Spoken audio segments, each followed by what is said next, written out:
Bueno, bienvenidas nuevamente.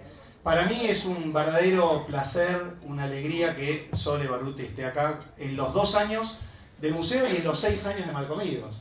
Cuando le invité le dije, mirá, en el aniversario del museo queremos que estés. Dijo, 1 de agosto es justo el día en que también vio la luz ese libro maravilloso, Malcomidos, que para mí, y creo que para muchas y muchas de los que estamos acá, es un antes y un después, realmente en el pensar colectivamente sobre nuestro sistema alimentario. Después vino Mala Leche, que hoy nos acompaña acá, el más reciente.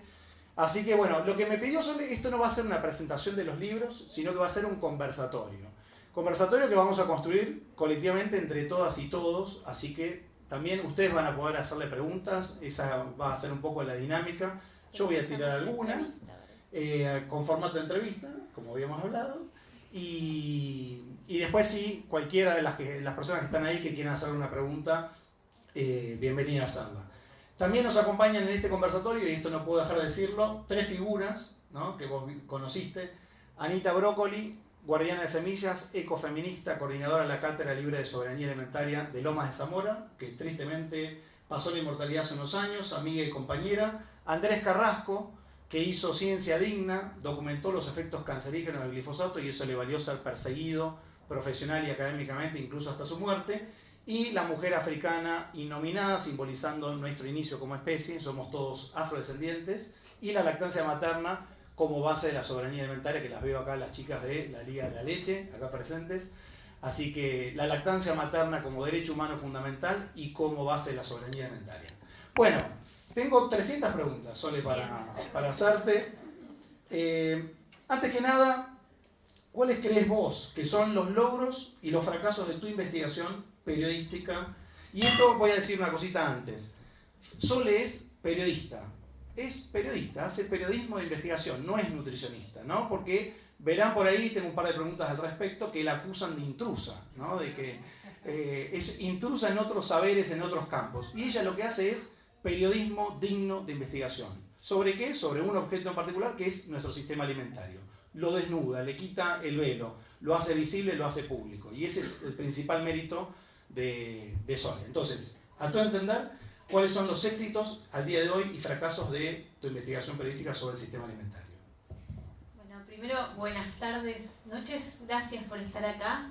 Hoy, además de ser el Día de la Pachamama y de nuestros aniversarios compartidos, empieza la Semana Mundial de la Lactancia Materna, así que es algo muy interesante también para decir, porque todo va un poco de la mano.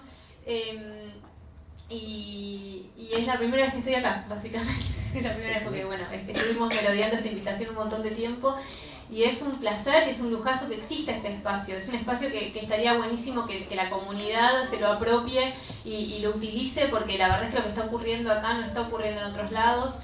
No hay un espacio en donde las personas puedan convocarse a hablar, pensar, no sé, bailar, comer, todo alrededor de las cosas que pasan en el sistema alimentario. Así que gracias, Marcos, por fundarlo y por mantenerlo, con lo que cuesta en este país mantener algo autogestivo y algo que se hace alrededor de algo que no creo que te dé mucho dinero. Nada. De hecho, nada. Se aceptan donaciones de sillas, Así que bueno, muy hermoso estar acá. Bueno, éxitos y fracasos sería...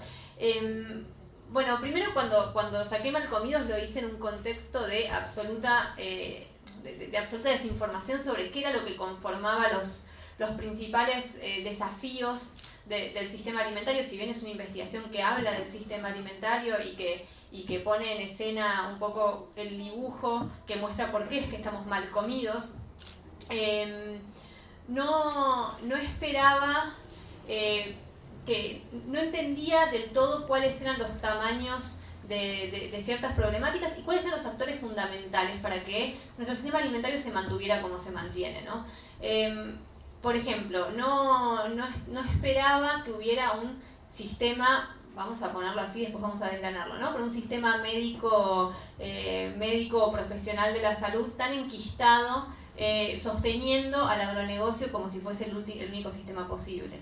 O sea, cuando salió Malcomidos, por ejemplo, el ataque mayor no lo recibí del agronegocio en sí, digo, no vino el señor Monsanto en primer medida a decirme nada, sino que los primeros que vinieron fueron los nutricionistas famosos, que yo ingenuamente pensé que iban a ser aliados. O sea, como decía, si yo estoy diciendo a la gente que no sé, que no tome Coca-Cola en el fondo, y que Coca-Cola lo que hace es sembrar una desgracia colectiva que termina en un paisaje del horror, que es básicamente el paisaje del agronegocio, porque el agronegocio sabemos todos que, o sea, es en gran medida está conformado por un colectivo de empresas que generan estos combos de semillas y agroquímicos y fertilizantes para expandir monocultivos que en gran medida terminan alimentando animales, alimentando máquinas como biocombustible, pero también termina en productos de supermercado.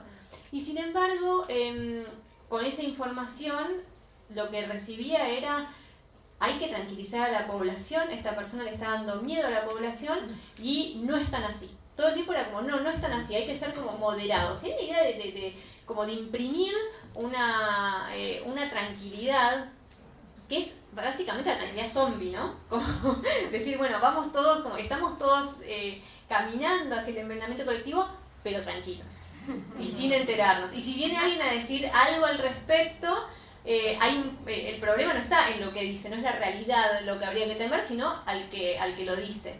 Y eso para mí fue un shock muy grande, me costó mucho acomodarme. Yo nunca había tenido redes sociales, jamás, o sea, no tenía Facebook, no tenía nada. Salí con el libro de una manera muy virginal a la escena. Si bien no soy periodista y demás, tampoco trabajaba haciendo notas culturales o de cocina o cosas que no, mientras me interiorizaba y me interesaba cada vez más esto que hacía a mi vida cotidiana, porque esto tiene interesante, ¿no? El sistema alimentario habla de todos y de los que nos pasa en lo más profundo y en lo más íntimo, y al mismo tiempo habla del mundo que fundamos y que construimos o que destruimos a nuestro alrededor. Entonces, eso fue para mí como primero un estado de shock. Luego empecé a avanzar, a entender, bueno, quiénes iban a ser mis aliados. Me acuerdo que ahí apareció Miriam Gorban, que fue la primera que me invitó a dar una charla y fui a la cátedra de soberanía alimentaria. No, perdón, me escribió un correo y me dijo: Soledad, te quiero decir, yo soy Miriam Gorban, vos me entrevistaste, no sabía que estabas haciendo ese libro, nunca lo entendí, quiero que sepas que nunca vas a estar sola. Me dijo así como, vos me tenés a mí y yo acá voy a estar. Y fue muy hermoso como decir, bueno, apareció así, no apareciste vos, apareció un montón de gente a la que realmente que no conocía, a Miriam la había entrevistado. Entonces apareció ese quién es quién. Lo primero fue el quién es quién. Creo que eso es un gran éxito porque empezó a ser develado. Hoy en día, digo, qué sé yo, está el hijo de Cormillot dando charlas en la rural, contratado por empresas que lo hacen, que lo llevan para decir que en realidad el glifosato es mucho menos dañino que la sal y que todos tenemos que estar tranquilos. O sea, sí, te dice esas cosas. Dice esas cosas públicamente en conferencias para las cuales les pagan mucha plata. Y en ese momento, claro, eso no era algo que podía verse, subrayarse como realmente un problema que deviene en un problema social muy grande, porque esas interferencias que no son solamente discursivas, terminan siendo interferencias en las políticas públicas que no tenemos, por ejemplo. Entonces creo que haber podido identificar masivamente, a mí me interesa la comunicación masiva y creo que eso fue un éxito, ¿no? Terminé estando en programas bastante masivos con Anabel Ascar, por ejemplo, en KTV, después El hombre del chip, fue maravilloso eso. Y en Cocinos Argentinos también, que estuve casi un año, aparecieron un montón de espacios muy interesantes para hablar de todo eso. Y después como fracasos, no sé si es un fracaso de mi trabajo, de la realidad o qué. A mí siempre me pasa que yo iría por la calle, yo ahora voy al supermercado a trabajar, a mostrar qué sigue pasando por ahí, ¿no? Y me gustaría ir al lado de todas las personas y decirle, pero ¿cómo no se enteró, señora, que esto no, señor, esto? Como esas cosas, ¿no? Que me parece que hay algo de la sociedad a la que le cuesta mucho romper con la inercia cultural. O sea, estamos presos. Ayer leí una imagen, no me acuerdo de quién, que era somos un poco un perro atado a un poste, ¿no? Nuestra cultura es un poco eso, somos como algo que queda ahí y fijo y decimos no nos podemos mover de acá. Sí, si sacamos esa correa, básicamente podemos andar para todos lados. Pero hay algo de nuestra inercia cultural que nos hace creer que no podemos movernos y que nos da un pánico atroz. O sea, y creo que eso, o sea, si bien yo trato de trabajar en la comunicación, obviamente no soy maga tampoco. ¿Por qué crees que generás tantas filias y fobias amores y odios, particularmente entre las nutricionistas. No, tengo cada vez más amigas nutricionistas. Por eso dije, y fobias, ¿no? Sí, Filias y fobias. Primero tengo cada vez más personas. No, me parece que lamentablemente creo que el sistema, esta inercia cultural y el sistema se alimenta de generar su ejército, básicamente, ¿no? Si en este momento en la universidad se estuviera dando la revolución, no estaríamos repitiendo, no sé, las ideas de la no dieta, por ejemplo, ¿no? Que es un sistema, no sé si lo conocen, es un sistema de dietas que se basa en la idea de que todas las personas necesitan, por ejemplo, todos los días comer algo de alcohol. Y todos los días. Si no es un bonobón, le llaman la chocolatina, como bueno, ¿por qué? Porque es como la porción justa del gustito que si no comes eso no te das. Realmente. Y eso se enseña, se imprime, se repite, y por suerte cada vez hay más personas que ante ese discurso se alertan y dicen, no, bueno, hay algo que no está bien, digo, mi comida no tiene por qué salir de un kiosco y puedo darme millones de gustitos sin necesidad de caer en las fauces de Pagani y comer jarabe de maíz alta fructosa. Hay un despertar muy grande, pero bueno, hay una currícula que es muy difícil de mover. Ocurre lo mismo muchas veces en medicina, donde la nutrición aparece como algo periférico y paralelo. No sé, hace falta nomás ver lo que es la comida de los hospitales, de las clínicas, de los mismos médicos, ¿no? Qué es lo que comen los profesionales de la salud como alimento, qué consideran alimento. Y en muchos casos los nutricionistas también. O sea, yo ahora tengo Instagram hace unos meses y es impresionante, las cuentas más exitosas de nutricionistas son las que te permiten comer capeletinis, ¿no? Gente adulta estamos hablando, como gente de 30 y pico que come capeletinis. Y eso es algo terrible. Creo también, por supuesto, que yo cargo con el prejuicio de estar hablando de temas de salud, que es uno de los factores del sistema alimentario, ¿no? El tema de la salud. Hay un montón de otros y que no entienden bien lo que es el periodismo. Hay algo de, como a la gente le cuesta, a la gente malintencionada, a la que no quiere escuchar, le cuesta entender que hay trabajos de divulgación necesarios y que los periodistas no somos personas, yo no me voy a poner a darte una dieta, pero te puedo contar todo lo que está atravesando en este momento el universo de la ciencia, todos los debates que está habiendo, qué es lo que está más cargado de evidencia, qué es lo que realmente hoy en día no está evidenciado, y por más de que lo venimos repitiendo, no está probado, digo, no está fundamentado en nada que no sea que lo venimos repitiendo. Por ejemplo, no sé, tenemos que comer 3 porciones de lácteos por día. Y de repente poner el dedo ahí y decir, bueno, la verdad es que no, acá no hay una evidencia sólida que sustente esto. Habría que llamar a un debate. Bueno, muchas personas se incomodan porque vos no estás pateando solamente un saber experto y con todo ese poder que imprime muchas veces y en nuestro país de una manera muy feroz la idea de tener una matrícula, ¿no?, profesional. Además estás pateando muchas veces la estantería sobre la que esa persona sostiene su ejercicio profesional. Entonces yo de alguna manera lo entiendo. A mí me impresiona que realmente ante la evidencia de una sociedad cada vez más enferma producto de lo que come y cada vez más alertada por organismos internacionales, digan que eso no es así, ¿no? Pero bueno, lo mismo ocurre con el agronegocio y con los ingenieros agrónomos que salen de la facultad repitiendo cosas que son totalmente acientíficas. Y también está esta idea de la ciencia como si fuese una pelota que en algún momento fue tomada y apropiada por el establishment, y entonces pareciera que ciencia solo se corresponde a lo que se dice de un lado del mostrador, ¿no? Bueno, no hay otra manera de darle de comer al mundo, te dicen, hablar de comida sana es ser elitista, y eso es mentira. Ahora es una mentira sumamente repetida y eficaz, porque se dijo tantas veces y se sostiene tantas veces. Cuando uno dice los papeles, bueno, ¿cuáles son los papeles que dicen que no hay otra manera de darle de comer al mundo? No hay. De hecho, todos los papeles dicen lo contrario. Los únicos realmente que hicieron estudios en este mundo en los últimos años, ¿cuándo fue el primer relator de Naciones Unidas que empezó a decir? 2001.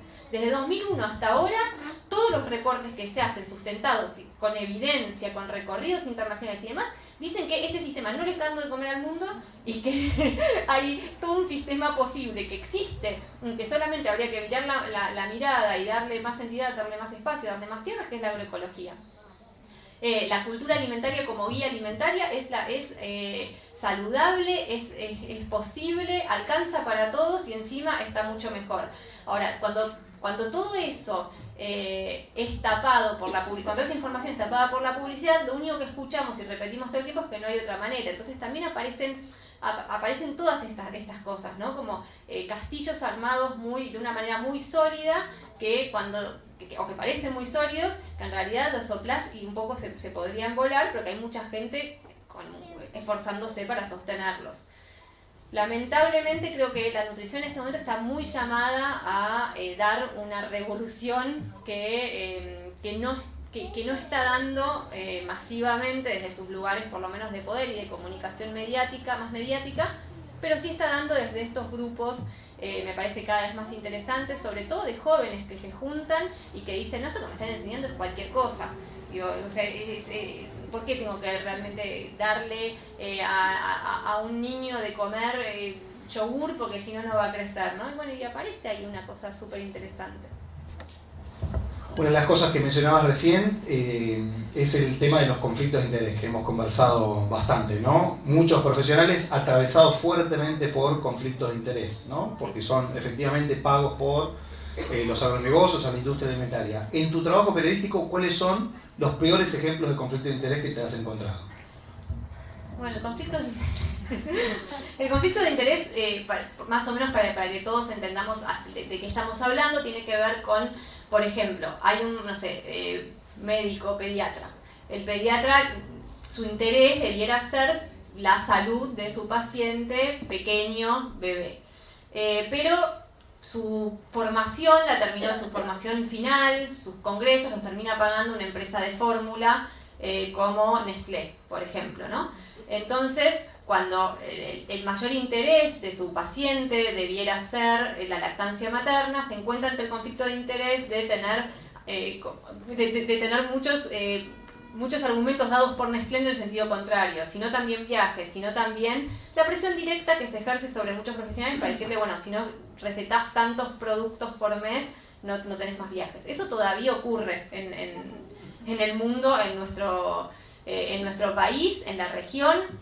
Uno de los principales patrocinadores de la Sociedad de Pediatría, por ejemplo, es Nestlé, que es la empresa de alimentos más grande del mundo y es la principal vendedora de fórmula. Entonces eso, por más de que los profesionales crean que son inmunes a eso, se ha demostrado, la evidencia lo que muestra es que no lo son. Es que la publicidad funciona. Si la publicidad no funcionara, no estaría el mundo como está.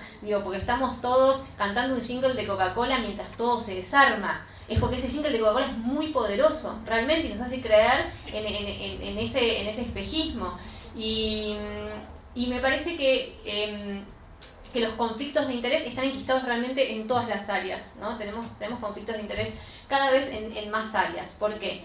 Porque a medida que los estados se van haciendo más débiles, que los estados van perdiendo poder, que las corporaciones se van haciendo más grandes, solamente unas 10 corporaciones le dan de comer al mundo, y eso en lugares como Estados Unidos igual tiene como una batalla que dar, pero en lugares como nuestro país, que es bastante más pobre por ahí que Nestlé o que todo este compilado de empresas juntas, va generando que las empresas vayan ganando cada vez más lugares. Las empresas hoy en día tienen lugares como en las universidades. Las empresas pagan no solamente becarios, sino formaciones, en los congresos, en la formación posterior de cuando los profesionales se reciben, porque los congresos son muy costosos y entonces, por ejemplo, para ingresar a un congreso de nutrición, a un congreso médico, hay que poner $4.000, $3.000.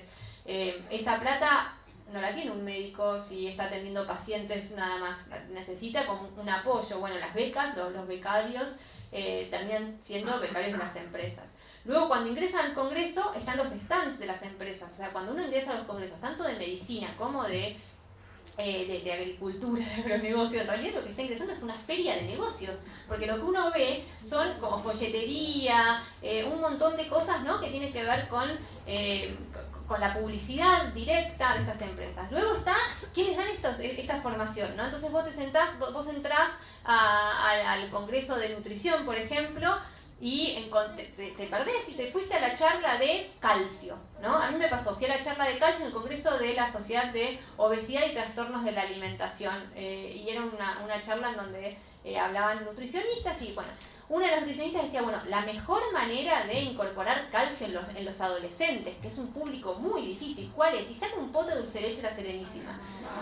Y era, claro, pero de verdad, pero pasó. Y esa misma persona, esa misma señora, después me la encontré en otro, es una de las directoras de la carrera de nutrición de Maimónides, está en todos los congresos hablando para las empresas. Eso, un profesional tal vez como con muchos años y que puede encontrar, puede tener el filtro para verlo, puede horrorizarse. Hay muchas personas, por supuesto, que se horrorizan y de esos congresos a mí me llegan un montón de fotos diciendo, che, mirá lo que está pasando, ¿no? Gente horrorizada con eso. Pero también puede haber jóvenes que están totalmente, que les pasa desapercibido y que tienen realmente esta idea de, bueno, de ser pasivos ante el estudio y de no ser autónomos y de recibir nomás. Y bueno, y salen de ahí con eso. Y aparece un adolescente y dice, no, este chico por lo menos sabe que es, denle, pónganle un poco de dulce de leche ahí que se lo coma. Bueno, ese tipo de conflictos de interés están todo el tiempo. Luego están, más que conflictos de interés, directamente la interferencia feroz de las empresas. El único programa de nutrición que existe en nuestro país, en escuelas públicas, el único programa de nutrición está dirigido por Coca-Cola. A través de una fundación que se llama la Fundación Alimentaria, llega a 600.000 chicos de nuestro país, desde La Quiaca hasta Tierra del Fuego. Son chicos que están recibiendo información de nutrición.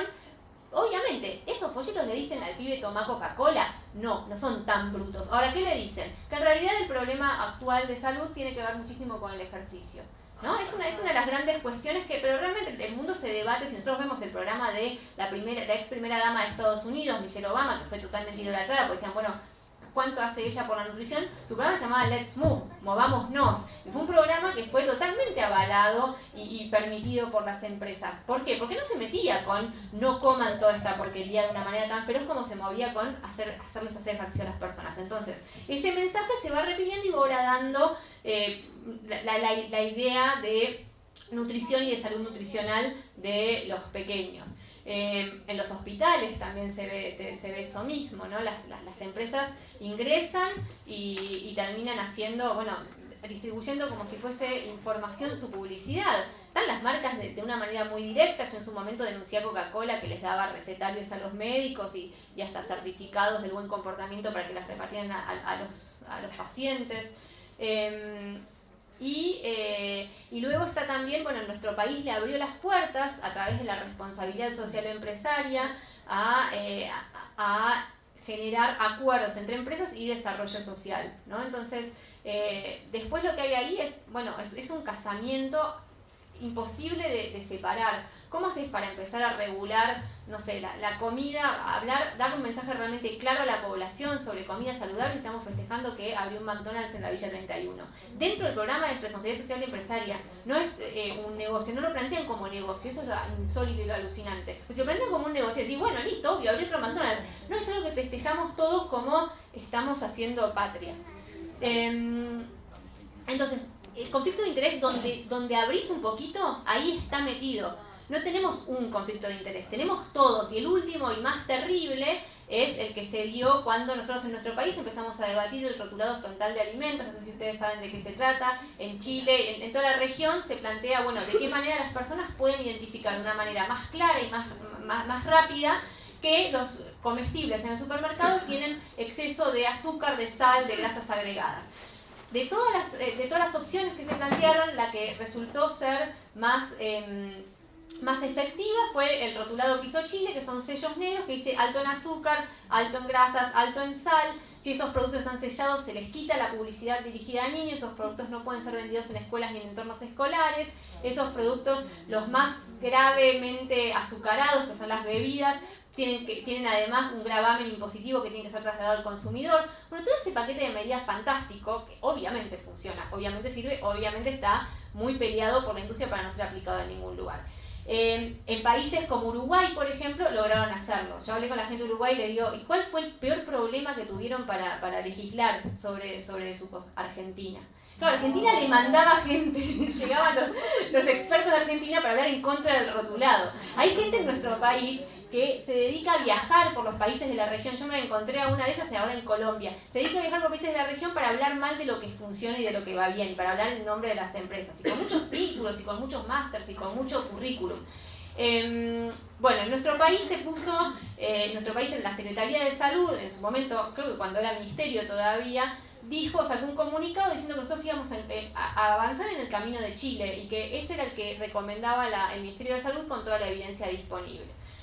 El gobierno puso a trabajar a la Secretaría de Salud junto con la Secretaría de Agroindustria en ese rotulado. La Secretaría de Agroindustria, por supuesto, trabaja para las marcas.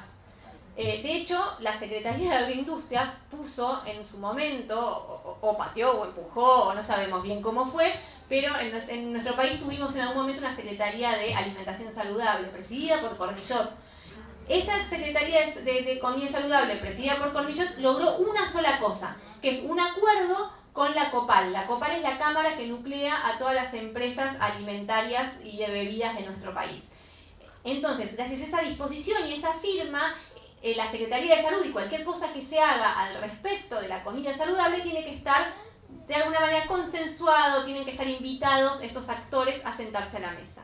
Bueno, al final, para no hacerla muy larga, nosotros no tenemos ningún rotulado, no sé si lo vieron, y salió nuestro secretario de Salud, al que además lo dejan como secretario, y al otro lo van a subir, se supone, a ministerio. Ahora la agroindustria pasa otra vez a ministerio y Salud sigue por debajo, diciendo que en realidad lo que va a hacer es un rotulado híbrido, o sea, uno que entendamos menos todos, para dejar contentas a las empresas. Es atroz, debería ser escandaloso y deberíamos estar todos, no sé, haciendo realmente algo para que no nos tomen de pelotudos, por lo menos, porque es una cosa que digo, ¿cómo puede ser que un secretario de Salud diga, nos conviene esto, pero vamos a hacer algo que no sea tan bueno? En un diario como Clarín, y que siga todo igual. Nosotros seguimos acá sentados hablando. Entonces eso, los conflictos de interés creo que son lo peor que tenemos. Es un ejercicio que lamentablemente no se hace en el periodismo, el de cuando uno entrevista a alguien, preguntarle si es libre de conflictos de interés, si trabaja para alguna empresa o no, y bueno, y por eso tenemos a los personajones que tenemos cuando hay que opinar sobre un tema importante, diciendo cualquier cosa. Llegaron a decir, una de las adalides de la no dieta, llegó a decir en un medio, en La Voz del Interior, que el rotulado de sellos negros podía generar agudizar los trastornos de la alimentación en personas con anorexia. De verdad, y eso salió impreso. Y esas son las cosas, entonces pareciera que en realidad tal vez es atendible su argumento. Y no, chicos, no está diciendo un argumento atendible, está trabajando para ensuciar la cancha para las empresas, y eso es gravísimo. Parte de los conflictos de interés. Bueno, aprovechar para comentar que no te quedaste en el molde respecto al etiquetado frontal, sino que lanzó una petición que habrán visto, una petición que ya tiene más de 70.000 firmas. Busquen change/malcomidos, ahí está la petición, donde todas y todos exigimos que haya una política de etiquetado frontal con sellos negros al estilo chileno, así que si no lo han hecho, háganlo y divúlguenlo, y en paralelo varias organizaciones científicas, académicas, estamos haciendo un comunicado en toda América Latina para darle soporte científico a esa exigencia, ¿no? Sole, en estos tantos años, más de 10 años investigando el sistema alimentario, te has topado cara a cara con ejecutivos de altas empresas, de empresas transnacionales y nacionales vinculadas a los agronegocios, a la industria alimentaria. Y respecto a eso, dos preguntas. Si en alguna oportunidad te ofrecieron dinero para callar alguna cosa o para hablar positivamente de algún aspecto, y en segundo lugar, si percibiste algún atisbo en alguna oportunidad de autocrítica en el accionar de los ejecutivos de esas empresas. Me empiezo por la segunda, y no, la verdad es que lo que hay dentro de las empresas son como una especie de ejército convencido de que eso es lo que va a funcionar. Yo no sé si atrapados por sus propios intereses, por la ignorancia o por qué, pero realmente hay muchísima gente con muchísimo poder que no cree en las personas como en la humanidad. Básicamente es gente que no cree en la humanidad, porque no creen en nada, no creen en la teta, porque básicamente son las mismas empresas que venden fórmula, no creen en las capacidades, yo creo que la única que queda es el embarazo, porque todavía no consiguieron una cápsula para meter fetos ahí adentro, pero bueno, lamentablemente hay todavía hasta proyectos de ley para eso, ¿no? Como incubadoras horrendas. Bueno, Pero lamentablemente en nuestro país nosotros no tenemos ni siquiera empresas prácticamente argentinas, la única que queda es Arcor, y todo está cubierto por una misma ideología, que es esa, la idea de que las empresas pueden ser las gestoras las dadoras de todas nuestras necesidades básicas, o sea que en realidad que el capitalismo puede brindar servicios a todas nuestras necesidades humanas y entre ellas el alimento. Entonces, ¿qué ven cuando aparece un agricultor, por ejemplo, ¿no? Que dice, che, hola, yo sé producir comida? Que eso es una cosa, les parece que es una rareza y les parece que es un viaje al pasado. Y realmente se ve así, se ve lo humano como un viaje al pasado. Y nosotros estamos en peligro de extinción porque lo que está en peligro de extinción es lo humano. Y no hay nadie que crea en eso. Y lo peor es que son ideologías que se van como introduciendo y van permeando en la sociedad de un modo muy profundo. Porque una cosa es que lo crea el señor que está produciendo Danonino, al que Danonino le está pagando una fortuna porque produzca Danonino. Otra cosa es que lo crea mi vecina. Y mi vecina está igual de convencida, ¿no? Que en realidad, bueno, pero no hay tiempo, bueno, pero en realidad no alcanzaría para todos, bueno, pero en realidad no se puede comer nada, ¿no? Esas mismas cosas, bueno, se dicen en esos lugares por supuesto se plantean las publicidades que terminan rigiendo nuestras emociones. Lamentablemente vivimos en una sociedad atontada en donde las publicidades están dirigiendo emociones desde nuestra infancia. Digo, nosotros todavía nos emocionamos ante ciertas cosas que tienen lazos muy profundos y que están muy estudiados. No hay nada inocente acá, no hay pruebas, no hay ensayos. Hay realmente una estrategia que funciona. Se sabe qué es lo que pega, se sabe cómo utilizar canciones infantiles o músicas infantiles para ciertos contextos, qué personajes, cómo tienen que mirar, cómo tienen que posicionarse. Y eso básicamente hace estragos con todos nosotros. Y la otra era... Sí, en alguna oportunidad te habían ofrecido... No, sí, cuando la diferencia entre trabajar en Malcomidos y trabajar en Mala Leche fue que en Malcomidos no me conocía nadie, entonces yo iba a las empresas y me presentaba en las empresas o en los lugares de producción y decía que era periodista, que estaba haciendo tal trabajo, que se me abrían la puerta y generalmente lo hacían. Ahora con un libro bajo el brazo, como Malcomidos, ya sabían quién era yo. Entonces lo peor que me pasó era como esta cosa de el tour amistoso, ¿no? Yo entraba a las empresas porque me abrían la puerta y porque me decían, sí, claro, vení, y me mostraban Disney. Y yo decía, tipo, ¿de dónde saco información acá? Porque básicamente era eso, decía, a ver, sí, todo lo que hacemos está obviamente dentro de los márgenes de la ley, yo no estoy diciendo, no sé, que Danonino te meta cucarachas adentro, te mete como otros bichitos para hacer el color rojo, pero esos son legales. No estoy diciendo... Naturales. Naturales, sí. Cochinillas del Perú. ¿En serio? Sí, claro, el color rojo carmín viene de ahí.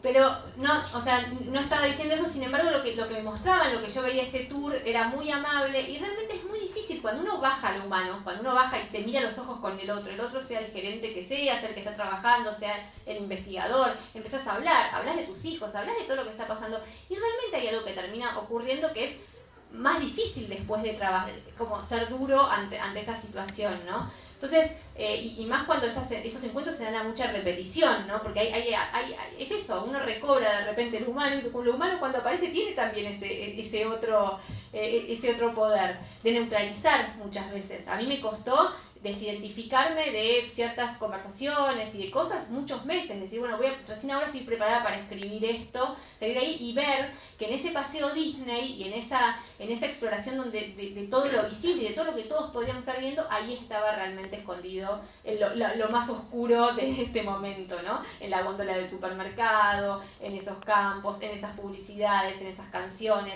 en esos olores. Bueno, estaba en eso, en la capacidad y el poder increíble que tiene todo eso sobre nosotros.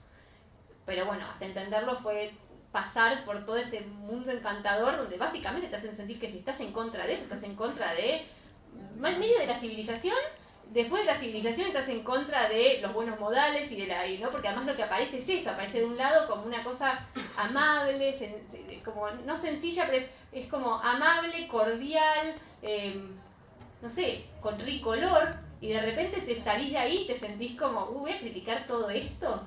Pero bueno, cuando encontrás lo monstruoso en todo eso, aparece como el hada deformada de Disney, y es justamente Disney, pero cuando te muestra decir, bueno, a ver, no, acá está todo esto.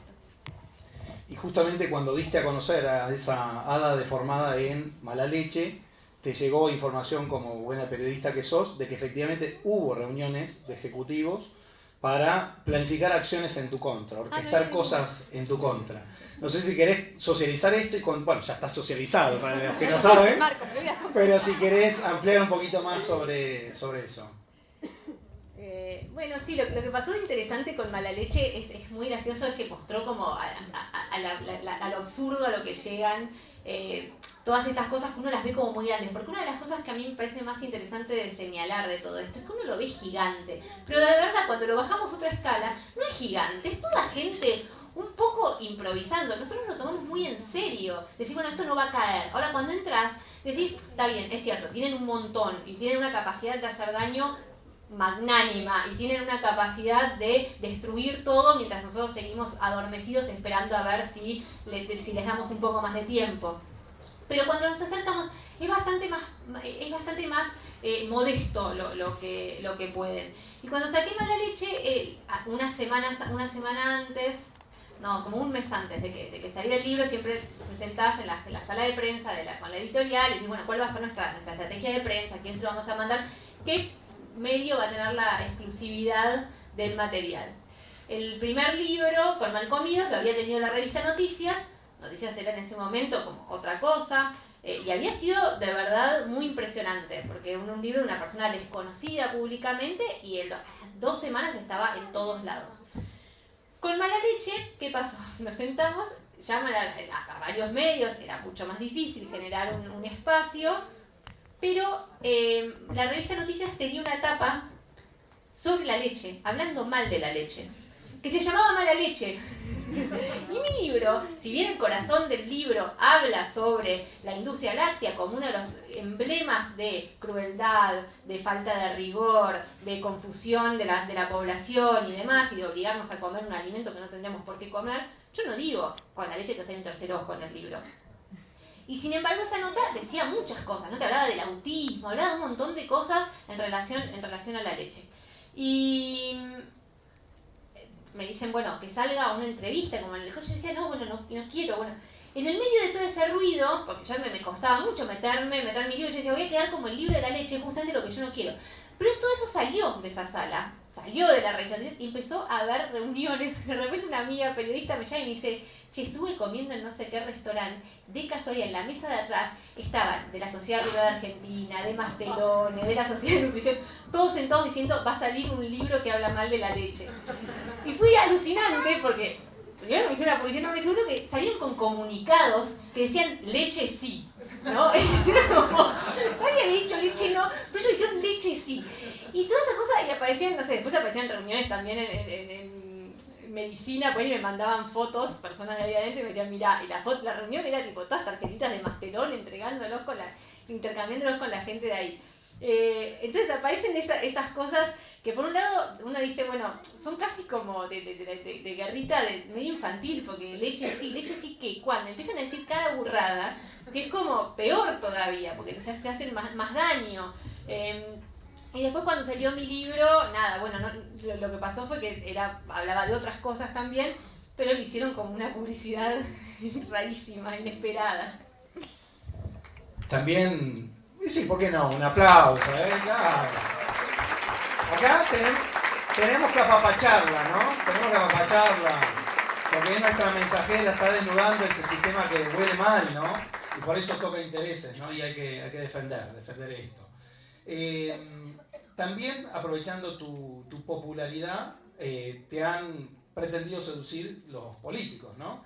Has tenido ofertas para involucrarte en política partidaria. Si querés comentar un poquito de eso, ¿por qué no las has aceptado hasta ahora?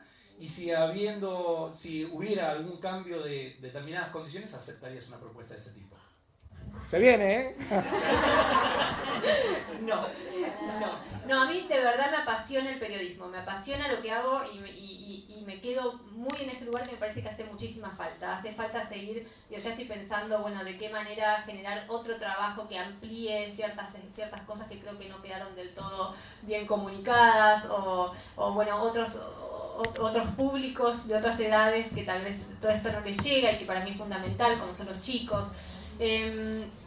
Me parece muy importante trabajar y que ese trabajo sirva para sustentar y sostener los trabajos que podrían llegar a ser nuestros políticos. Yo creo que podemos tener políticos sensibles que agarren esto, aunque más no sea porque les pasa lo mismo que a todos, que sus hijos comen mal y están como cerca de están enfermos o están enfermos, ¿no? Hoy en día los chicos en nuestro país están realmente viviendo situaciones de enfermedad que nunca antes en el mundo, pero bueno, nuestro país tiene sus particularidades, entonces aunque más no sea por eso, yo creo que se puede tocar. Pasa que nuestros políticos siguen estando pagados, sostenidos y demás por el agronegocio, los evangelistas y Arcor, que también es agronegocio.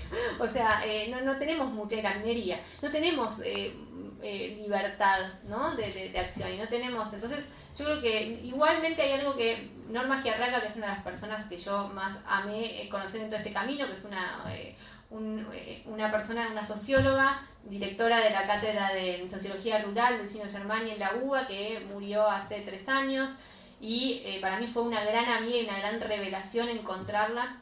Ella me decía, nunca jamás las cosas cambiaron de arriba para abajo. La política se tiene que hacer en las calles. Las personas tienen que, en las calles figurativamente y literalmente, y como quieran, pero las personas tienen que involucrarse, y a medida que las personas se involucren y que haya de repente una escuela que diga, no bajamos más al comedor, veamos todos los padres con tuppers. O sea, cosas, lo que me impresiona es muchas veces la falta de creatividad para pensar. Somos un país que está esperando todo el tiempo que los políticos les hagan grandes favores y hay temas en los que no van a venir los grandes favores. Y me parece que hay cosas que son urgentes. Tener chicos comiendo la comida que les dan los gobiernos en nuestro país es algo que debería ser insultante. Yo si estuviera en este momento escolarizada a mi hija y viene el gobierno de la ciudad y le da la leche chocolatada con las vainillas, incendio. Vainillas Mauri. Vainillas Mauri. Vainillas Mauri, sí.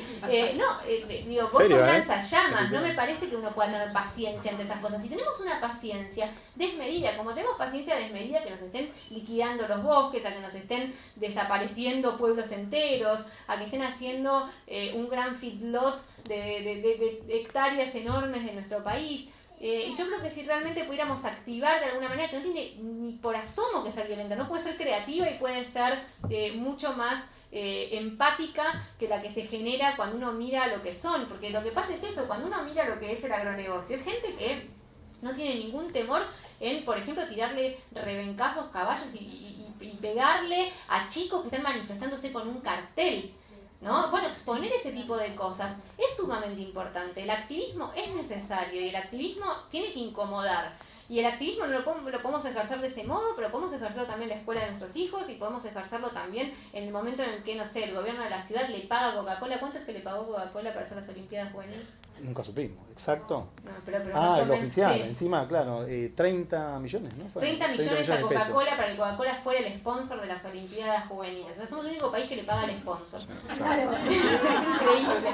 Pero lo logramos. Estamos creciendo juntos.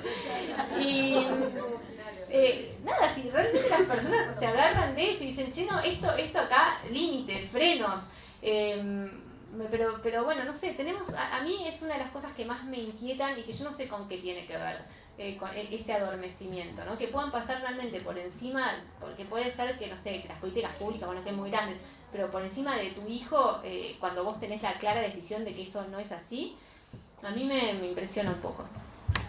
Respecto de la alimentación escolar, también socializar que Soledad presentó un modelo de carta en uno de los posteos para que nos apropiemos de esa herramienta, un modelo de carta para que los padres y las madres de las escuelas primero la socialicen, ¿no? Lo hagan colectivo, problematicen esto en los famosos chats de mamis y papis y luego lo lleven a la autoridad escolar, ¿no? Problematicen la alimentación que están recibiendo sus hijos en las escuelas y esa carta también la pueden ver en Malcomidos. Y tuvo un asesoramiento legal ahí, por supuesto. Bueno, hablamos bastante de Coca-Cola. No sé si las y los que están acá saben que en alguna oportunidad el único país del mundo, la única jurisdicción política del mundo que osó prohibir a la Coca-Cola fue en Argentina. ¿Sabían de esta historia? ¿No? Provincia de Santa Fe, un hombre al que debemos también rendirle tributo, Jorge Braulio Muyor, ¿no? Primer director de bromatología de la provincia de Santa Fe. Hay un libro que está ahí en la biblioteca que se llama Quijotesco, que juntamente cuenta la historia de este hombre. Una lógica impecable, dice, bueno, se aprueba el código bromatológico, tenemos que autorizar la comercialización de los alimentos en la medida en que sepamos si van a ser buenos o no para la salud. Le pide, congruente con eso, para evaluar eso, le pide a Coca-Cola que le revele la fórmula. Coca-Cola dice, ni por asomo. Dice, entonces, en consecuencia, no te puedo autorizar la Coca-Cola. Una lógica impecable. Entonces, la Coca-Cola estuvo prohibida en Santa Fe desde 1930 hasta que Onganía puso un interventor, en la dictadura de Onganía puso un interventor. La primera medida que hizo Onganía fue autorizar la Coca-Cola. En el medio de todo, ¿no? De todo. Independizar a Rosario del sistema bromatológico provincial. Entonces Rosario era autónomo del resto de la provincia para la Coca-Cola. Obviamente contrabando de Coca-Cola de Entre Ríos a Santa Fe, donde estaba prohibida. Amenazas a él, le pusieron una bomba en su estudio, atropellaron a su hijo, le ofrecieron un cheque en blanco, todo esto. Pero la pregunta hoy, eso fue Jorge Braulio Muyor, un homenaje también para él. Pero si hoy un gobierno efectivamente para proteger a la población, ¿no? Del sobrepeso y la obesidad, las enfermedades crónicas no transmisibles vinculadas directamente a la Coca-Cola, no ya como se intentó en el pasado el impuesto a las bebidas azucaradas que lo tumbó Tucumán como provincia azucarera, pero si decidiese efectivamente prohibir la Coca-Cola, ¿qué crees que pasaría? Es lo mismo que para mí, es lo mismo que cuando se dice prohibir el glifosato. No hay que prohibir una sustancia o un producto, lo que hay que hacer es cambiar el sistema, porque si no lo que aparece es, bueno, el otro veneno, o aparece el otro producto, va a aparecer una gran Manaos va a ser más rica básicamente. Cuando uno entra al día por ciento, la cantidad de productos que salieron a la luz de Coca-Cola es una cosa impresionante. Entonces lo que me parece que hay que pensar es eso, por eso yo no voy, entiendo y creo en los emblemas y en los símbolos, pero no estoy muy de acuerdo tampoco con esa idea de, bueno, el Día Mundial contra Monsanto. O sea, me parece que hay símbolos que es importante y está bien, pero me parece que es importante ya para la humanidad. Ya tuvimos el boicot a Nestlé, que es importante, pero después de Nestlé, está también Danone, y está Abbott, y después de Monsanto ahora ya ni siquiera se llama Monsanto, ahora es Bayer, y está Syngenta. Entonces, lo que hay que pensar es, bueno, que no queremos este sistema y empezar a llamar un poco más a las cosas como son, ¿no? Esta idea de, bueno, para mí uno de los avances más revolucionarios que tuvo la ciencia en los últimos años, la ciencia de la nutrición, fue en Brasil, cuando sacan este grupo de investigadores que vienen a la Universidad de San Pablo. Brasil, por lo menos hasta antes de Bolsonaro, tenía un sistema, por ahora sigue, ¿no? Pero bueno, vamos a ver qué pasa, un sistema de universidad pública y de investigadores que trabajan sin necesidad de utilizar recursos privados, sino que trabajan patrocinados por el Estado. Acá no es así. Acá hay muchísimas cosas que dicen estudio del CONICET, y cuando uno ve, en realidad es estudio del CONICET para una empresa. Ahí se habla muchísimas veces de, obviamente no todos, ¿no? Algunas cosas. Ahí se habló, bueno, se gestó de una manera muy, muy impresionante una nueva forma de pensar nuestros alimentos.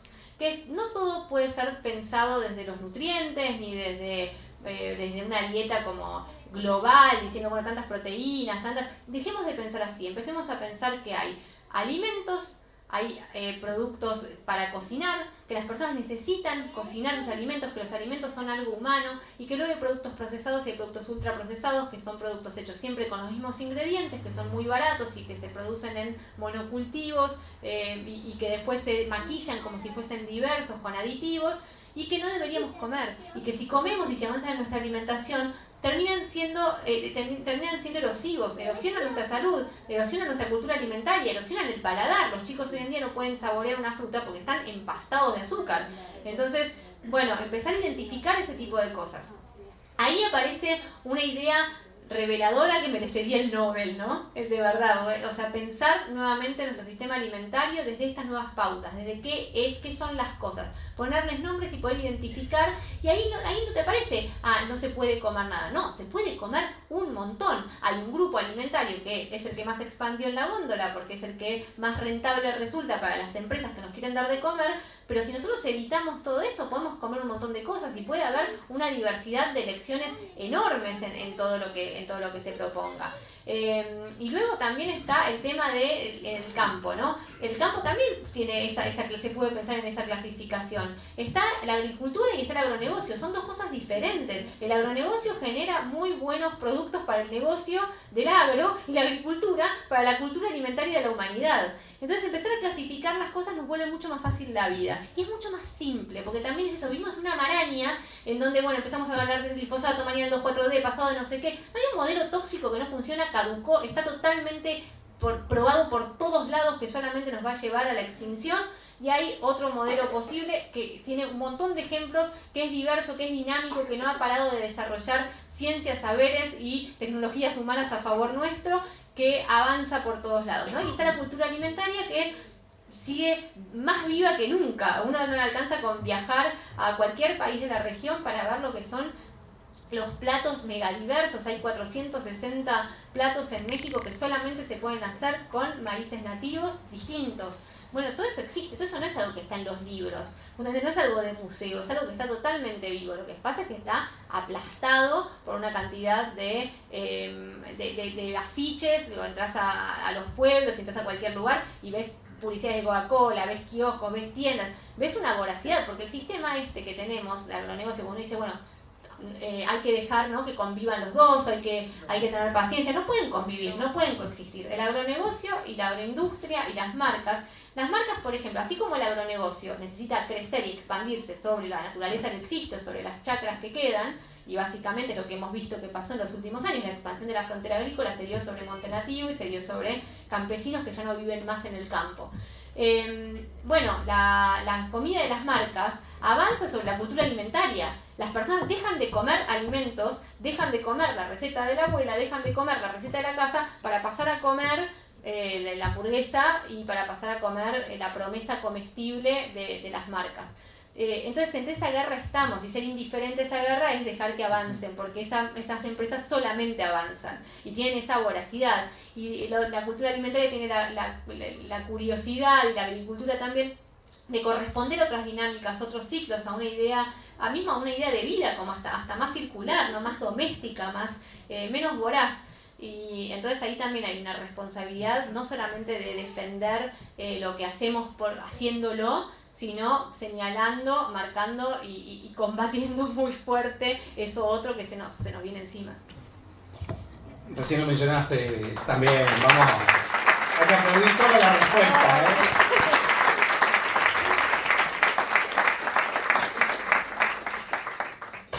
Mencionaste la dimensión doméstica, y Michael Pollan dice que no salimos del sistema agroindustrial dominante si le seguimos delegando la cocina a la industria, que cocine por nosotros. Sin embargo, cada vez estamos más llenos de programas de televisión sobre cocina, los chefs son celebrities, pero cada vez cocinamos menos. ¿Cómo volver a enamorar a la sociedad para que vuelva a cocinar? Mira, yo creo que la sociedad se está enamorando sola otra vez de su cocina. Yo creo que hay un avance hacia la recuperación de la comida. Creo que muchas veces, obviamente, lo que pasa, como con todo, ¿no? Venimos de una generación que cree que hizo una gran conquista cuando salió de la cocina, ¿no? Que cree realmente que hubo una promesa enorme. Mi abuela, que es una persona, una diosa de la cocina y la persona que mejor cocina en el planeta, y nadie me puede decir lo contrario porque nadie tiene pruebas. Mi abuela, cuando le ofrecieron ciertas cosas que le iban a facilitar la vida en la cocina, las tomó como una bendición. Y todavía es el día que mi abuela los domingos, tiene 90 años, y se va con mi abuelo a pasear, a dar una vueltita por Jumbo. Mira las cositas que nos trajeron, estos quesitos que vienen de Francia. Y cuando ves el quesito decís, pava, ese quesito realmente es una porquería dinamita de cualquier cosa. Ay, pero vos vieras lo rico que viene de Francia. O sea, hay una cosa ahí de, bueno, fue muy tentador todo eso que aparecía como una promesa a la que íbamos a acceder. Y luego toda esa promesa también de lo que nos iba a dejar de tiempo, que después no sirvió para nada, nos sirvió para explorar en Facebook ese tiempo. Y para ser más productivos para el sistema, para estar cuanto más espacio perdemos de intimidad y espacio doméstico, más ese espacio es ganado para la productividad de afuera. Eso es así, no es que el tiempo que estamos no dedicándonos a nosotros lo estamos ganando en otra cosa hacia nosotros. Entonces, digamos, el sistema no está comandado por nadie, ¿no? Pero es muy astuto en ese azar. Y la verdad es que va ganando escaloncitos. Entonces, me parece que no es reenamorar a las personas de la cocina, sino mostrarles a las personas que es posible, que no están ganando nada delegándolo en otras cosas, que el acto alimentario no puede ser producido por empresas. Las empresas, en lo culinario, en lo que a la cocina respecta, las empresas procesan, no cocinan. No hay ninguna empresa que pueda cocinar. Uno ingresa a esas materias y dicen, ¿por qué no te da de comer bien Nestlé? Nestlé te da de comer bien, no porque sean idiotas. Saben que la gente reclama comida en este momento. Lo máximo que pueden hacer es una papilla de banana que cuesta 90 pesos y solo tiene banana. Es lo único que pueden hacer de comida, porque la comida no puede pasar por esos procesos productivos. Cuando uno ingresa a esas empresas, por ejemplo, la industria láctea, ingresar a La Serenísima es ingresar a un lugar gigantesco, es tipo una ciudad de leche que solo tiene todo solo tiene sentido porque después te ofrecen la leche proteína, la leche 1 y 2, la leche 4 y 5, la leche no sé qué, porque si no, la leche, podemos pensar, producto que sale de la vaca, se pasteuriza, va a las casas, ¿no? O se ultrapasteuriza y va a las casas. Una fabriquita así, inclusive para los millones que somos, no hace falta todo lo demás. Ahora, todo lo demás es un despliegue enorme que se multiplica mes a mes, que tiene que ver con crear nuevas necesidades y crear nuevas formas de procesamiento de lo mismo para vendérnoslo como cosas re distintas. Eso, leche, ¿cuántas son? 6. Leche 1, 2, 3, 4, 5, 6 para la gente y es un delirio, leche para cualquier cosa. O mayonesas, ¿no? Ayer iba y se veía lo que ganó la góndola de mayonesas. Eso es porque las empresas realmente pueden multiplicar sus sabores, pueden multiplicar sus texturas, pueden multiplicar sus efectos especiales. No multiplican el alimento, siempre usan lo mismo. Eso es muy increíble. Después veía jamones ayer, ¿no? Ayer estuve paseando en el supermercado mucho tiempo. Me parece un rato la mamá, mi hija dormía la siesta, no quería volver a mi casa porque el perro ladra, entonces la despierta y dijo, bueno, me quedo acá. Y fue terrible, hasta que no se despertó no me fui al supermercado. Me pasé mirando jamones, por ejemplo. El jamón y la mortadela tienen lo mismo hoy en día. Lo mismo. Yo no lo podía creer. Decía, claro, y yo millones de veces le compré a mi hijo jamón pensando que era jamón cuando era chiquito, ¿no? Y decís, no, realmente tiene azúcar, tiene así. Bueno, lo que tiene de distinto cada uno de los productos es un paquete diferente, es una nueva promesa, es un nuevo subrayado. Hay leche para huesos fuertes y leche para inteligencia superior. Las dos leches tienen lo mismo, pero tienen ese eslogan. Entonces lo que tenemos cada vez más es la capacidad de venta y de agregar una pavada, esa pavada que te agregan, te abre un nuevo departamento, porque ahora es el departamento seguramente en este amplio departamento senior, ahora les venden una especie de fórmula como un Nutrilón para señores mayores. Ese Nutrilón que lo auspician además cocineros en las redes sociales, uno de, no sé cómo se llaman, los Peterson, que toman ese Nutrilón. Y eso abre una nueva oficina, ahora es la misma leche, sale de las mismas vacas, le ponen alguna cosa distinta y te la venden como para personas mayores y te crean una necesidad y te crean como un nuevo propósito por el que eso tiene que suceder. Entonces, recuperar la cocina es primero salir de ese espejismo. Cuando uno ve eso, se lo empieza a tomar con gracia porque empieza a decir, bueno, realmente, ¿qué están comiendo las personas? Todo el día harina, azúcar, aceite, derivados de la industria láctea, y estamos guiándonos por promesas de aditivos que nunca nos dan nada. En el supermercado muy pocas cosas se pueden encontrar y lo que se encuentra como comida de verdad es carísimo a comparación de lo que se encuentra afuera como comida de verdad. Y después en frutas y verduras, por ejemplo, es frustrante porque es todo envejecido, porque todo tiene que cumplir con un criterio estético, con un criterio de durabilidad, con un criterio de no romperse. Entonces, básicamente es una experiencia muy triste. Si rompemos ese espejismo, las personas necesitan volver a cocinar y necesitan volver a encontrarse con esos alimentos. Y lo que pasa con ese reencuentro es que suele ser muy hermoso, muy gratificante y que no hay nadie que tenga la necesidad de volver atrás. Yo conozco muchísima gente, mucha gente que me escribe con no sé por dónde empezar, me da pánico, vos porque tenés tiempo, en realidad no tengo tiempo, no se puede comer nada. Ahora, la gente que dio el paso, nadie se arrepiente, nadie, no hay una persona que diga, no, yo fui una persona que cociné y ahora volví al turrón de Arcor, nadie. Bueno, ahí va.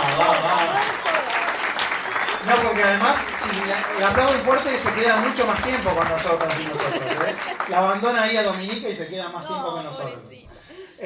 Bueno, vamos, yo tengo, la verdad, tengo que decirlo, tengo la fortuna de gozar de la amistad de Sole Baruti, así que lo que tengo para preguntarle se lo puedo preguntar. Entonces, vamos a abrir 3 preguntitas, ¿te parece?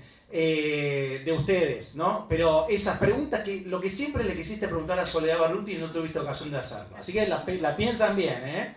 Vamos a hacerlas valer, ¿eh? Allá primero levantó al fondo. Bien fuerte, así te escuchamos, compañero. Buenas tardes.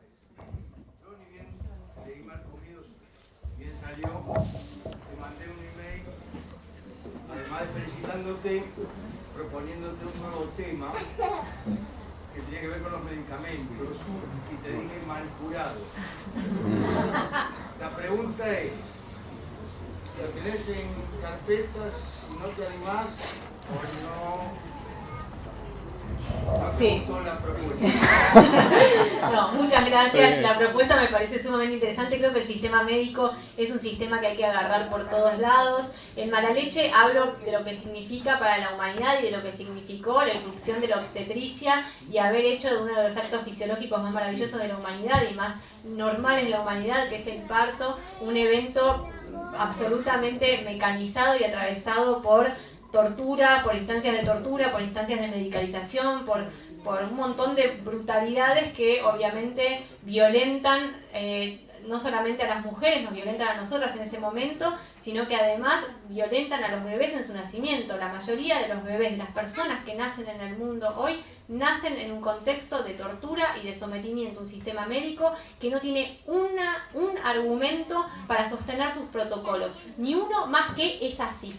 O sea, es una cosa terrible cuando uno ve por qué las mujeres nos ponen goteo, nos inducen los partos, ponen horas, ponen posiciones para parir, utilizan instrumental, utilizan sondas con los bebés cuando recién nacen, gotas en los ojos, todo ese tipo de cosas. O sea, de verdad es brutal esa separación. Baños, los bañan con productos antisépticos, todas cosas que realmente son brutales. Cuando uno ve y dice, bueno, ¿por qué pasa eso? Porque es así, porque empezó a ser así en un momento en el nacimiento de... Me estoy yendo a la mierda, porque me hizo una pregunta pero bueno, voy a seguir diciendo. Cuando uno ve, bueno, el momento en el que las mujeres empezamos a ingresar a las clínicas y a los hospitales para parir, empiezas a investigar el sistema médico, empieza a investigar qué eran los partos, qué eran las mujeres pariendo, cómo se hace eso. Y los protocolos se desarrollan interviniendo esos procesos y básicamente cuando uno interviene procesos que son naturales, lo que termina pasando es que todo termina siendo un parche del parche, ¿no? Muchas veces te dicen, bueno, me salvó la cesárea. Ay, cuidado. Te dicen, me salvó la cesárea. Y en realidad, primero te tiró al abismo el sistema médico y después, por suerte, te cortaron al medio y te salvaron al chico, porque si no morían los dos. Ahora, primero te asfixiaron al chico adentro poniéndote drogas para ver si rápidamente se dilataba más, si rápidamente si el parto se hacía más rápido. Te pusieron anestesia para no te dolieran esas contracciones antinaturales que te ponían con ese medicamento para que el chico naciera más rápido. Entre la anestesia y esa inducción al parto se hace una especie de colapso en donde el pibe o el corazón le estalla de rápido o se enlentece hasta prácticamente desaparecer los latidos, entonces hay que sacarlo rápidamente. Bueno, todo ese tipo de cosas que suceden una y otra vez requieren que nosotros obviamente destruyamos ese sistema y volvamos a un sistema de partos donde las mujeres y nuestros hijos seamos los protagonistas de ese momento y no el médico. Todo está hecho para que, primero estuvo hecho todo para que el médico entendiera qué pasara ahí, después para que fuera exitoso en sus intervenciones. Luego el sistema médico se volvió unisex, al principio era comandado por hombres, ¿no? Y sigue pasando lo mismo, el sistema médico es absolutamente intervencionista, machista, arcaico e invasivo.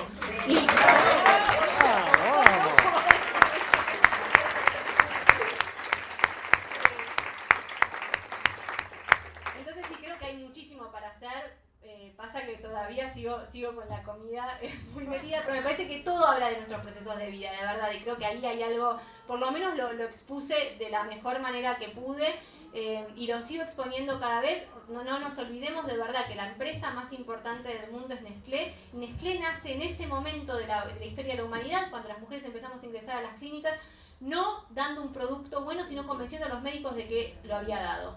Y así desarrolla un negocio fabuloso obviamente generando un acuerdo perfecto, porque las mujeres en ese momento pasamos de ser seres que podían parir a seres que necesitaban la asistencia de un experto, y ese experto luego se quedaba con la criatura a ver si la hacía sobrevivir, obviamente, porque había pasado por todo ese amasijo. Y lo primero que circulaba en el torrente de esa relación, lejos de ser las hormonas amorosas que rodean los partos cuando son normales, eran las hormonas del miedo, de la ansiedad, del estrés.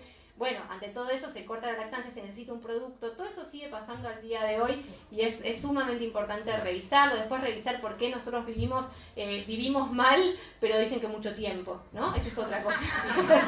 Vivimos como el orto, pero mucho tiempo. La esperanza de vida nunca fue tan grande, el pastillero tampoco, pero así seguimos. Eso también obviamente hay que verlo, la idea de la erosión de la salud. España sacó hace un mes unos estudios sumamente interesantes que hablan de eso, del estado de salud de la población a la que se le dice que es más grande hoy en día y que tiene que estar contenta por eso. Gasta una millonada, la mayoría no puede como ni nada, ni segregar las hormonas normales si no es por un medicamento.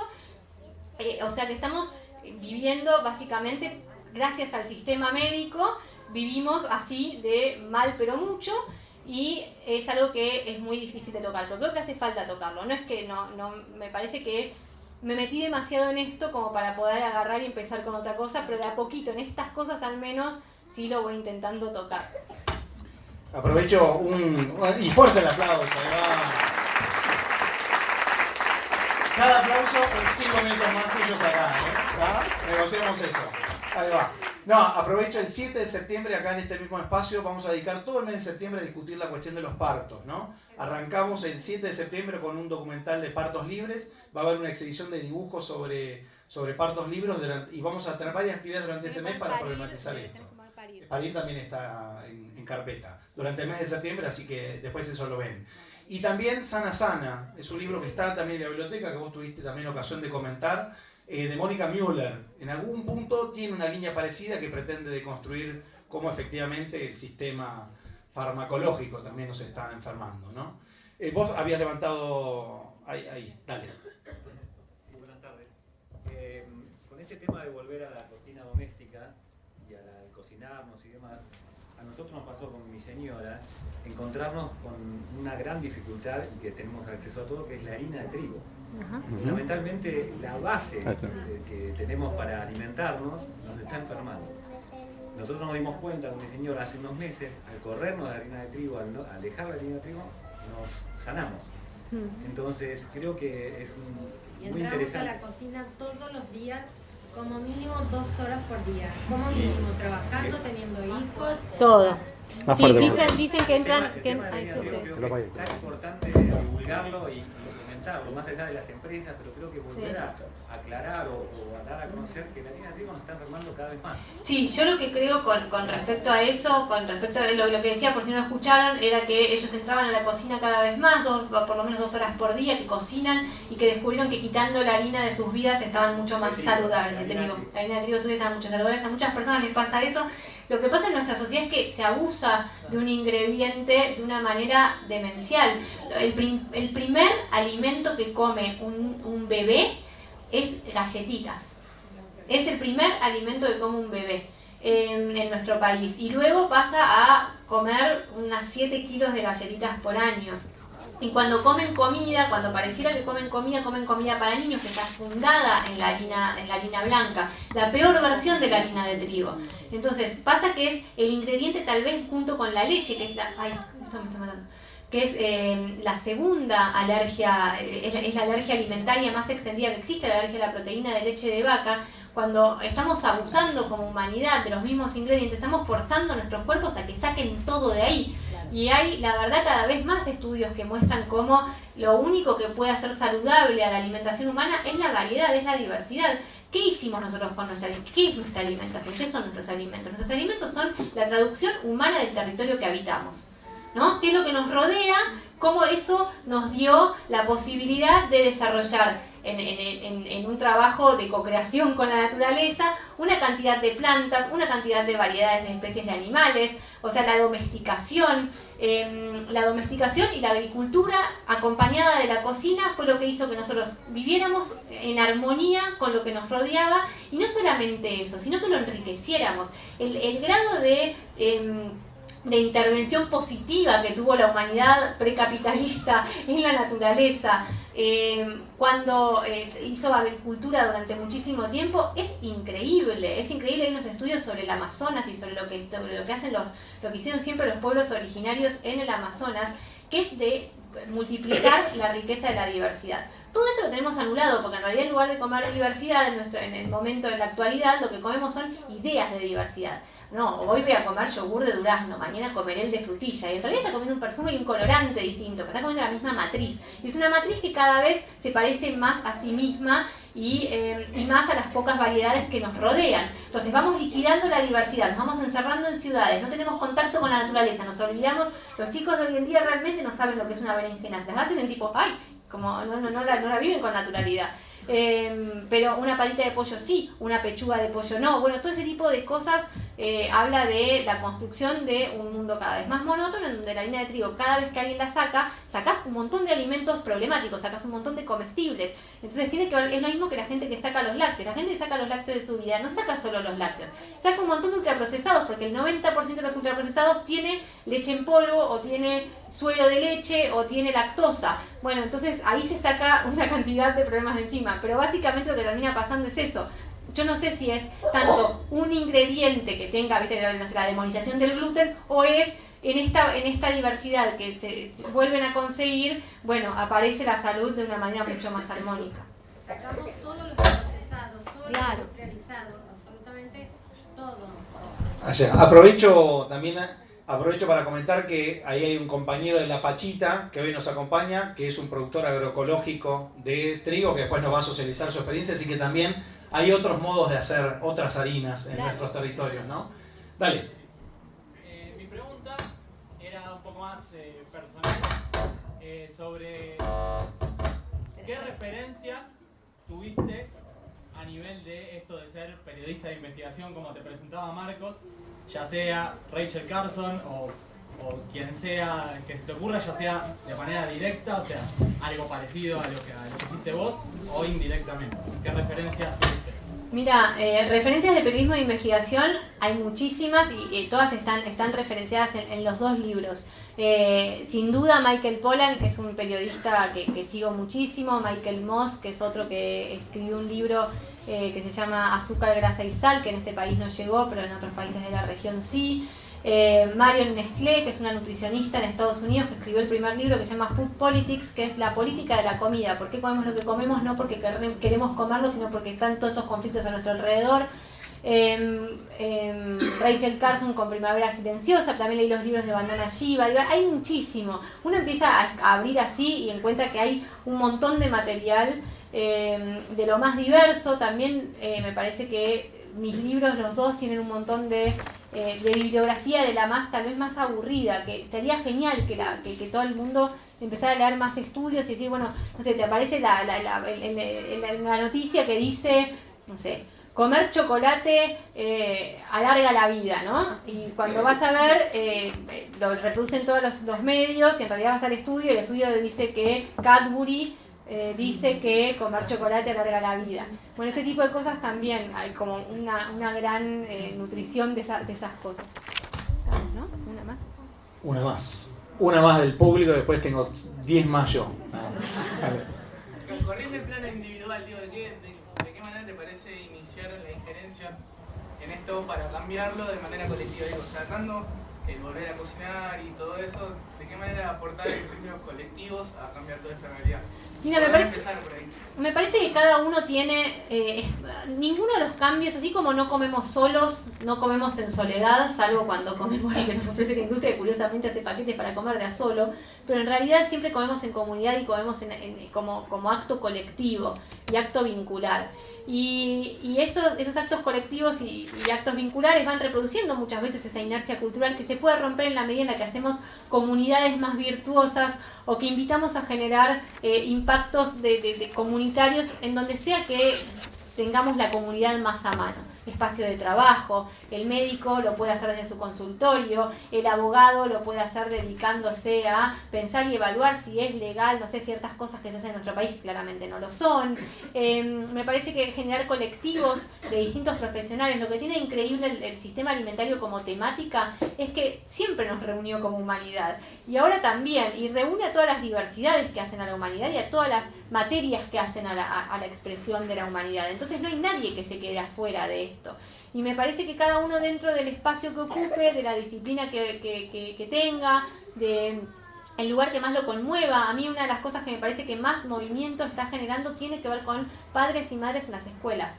Creo que ahí hay un terreno enorme y me la paso yendo así como hablando con personas que me muestran cómo lograron cambiar los menús en las escuelas, cómo lograron, no sé, eso, de escuelas donde se servía jugo tan en guarderías, que es una de las cosas que más en nuestro país se daba, y gracias al movimiento de madres y padres hoy sirven agua. Y eso es un montón, es un montón. Parece que fuese una pavada, pero realmente es muchísimo.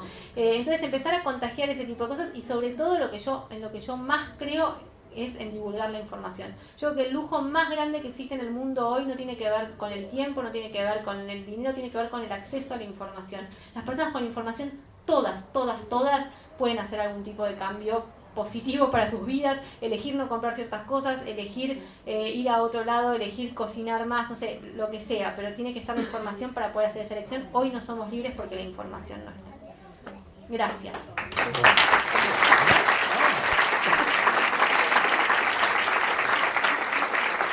Bueno, un par del futuro, para pensar el futuro. Empieza a haber un cambio, ¿no? Las empresas que fabrican y venden agrotóxicos, fertilizantes sintéticos, transgénicos, están virando a los insumos de origen biológico como negocio, ¿no? De la mano de la demanda creciente de productos que no vengan justamente de la síntesis química. Si las grandes 4 que controlan ese mercado hacen ese viraje, ¿se resuelven los problemas del sistema de agronegocios?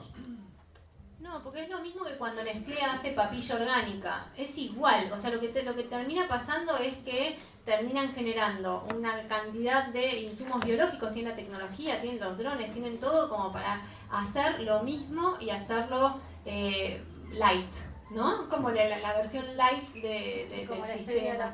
Claro, logran hacer de todo logran darte lo que vos pedís como consumidor. Por eso hay que correrse el lugar de consumidor, del consumidor exigente como consumidor, porque es un lugar muy triste, porque siempre te dan algo para consumir.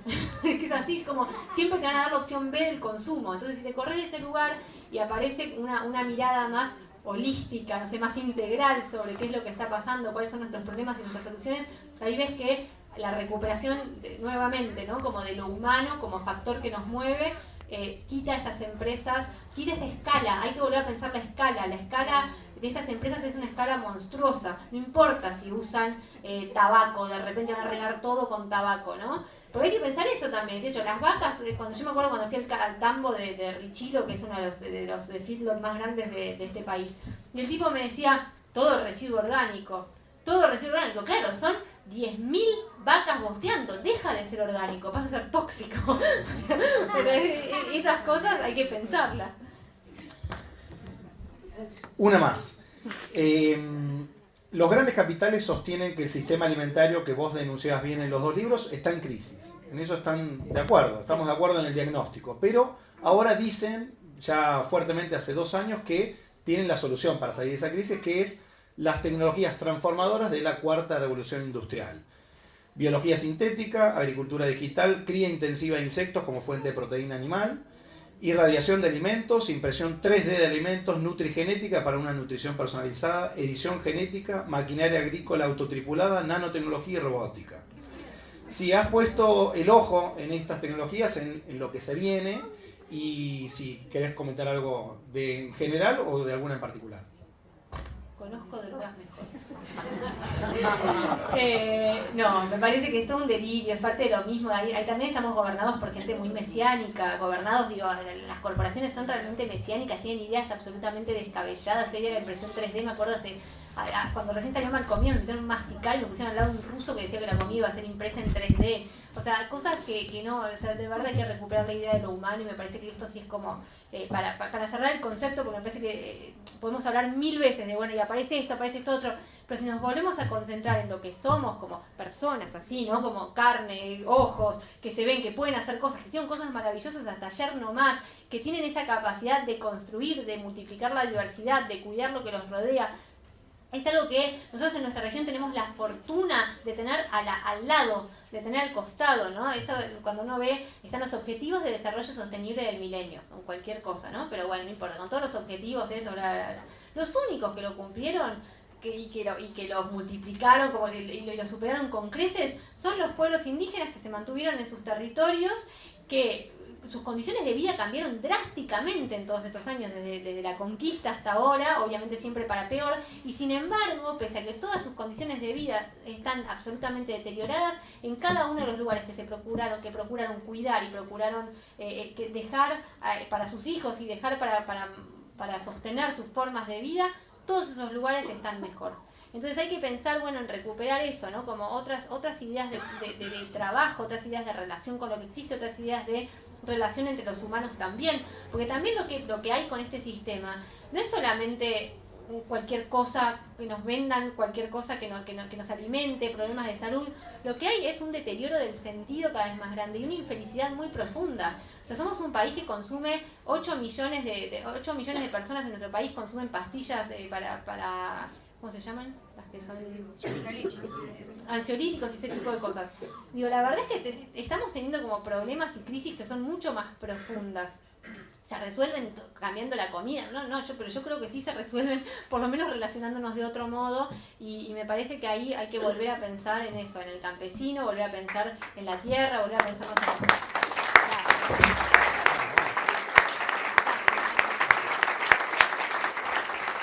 Bueno, última, esta cortita. ¿Cuál es para todas y todos acá, cuál es tu sueño? Es muy difícil, pero sí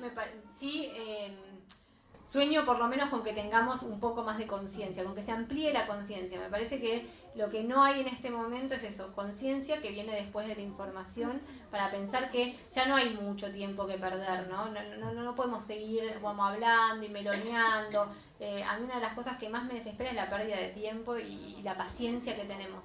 Como que perdamos un poco la paciencia, ese es mi sueño.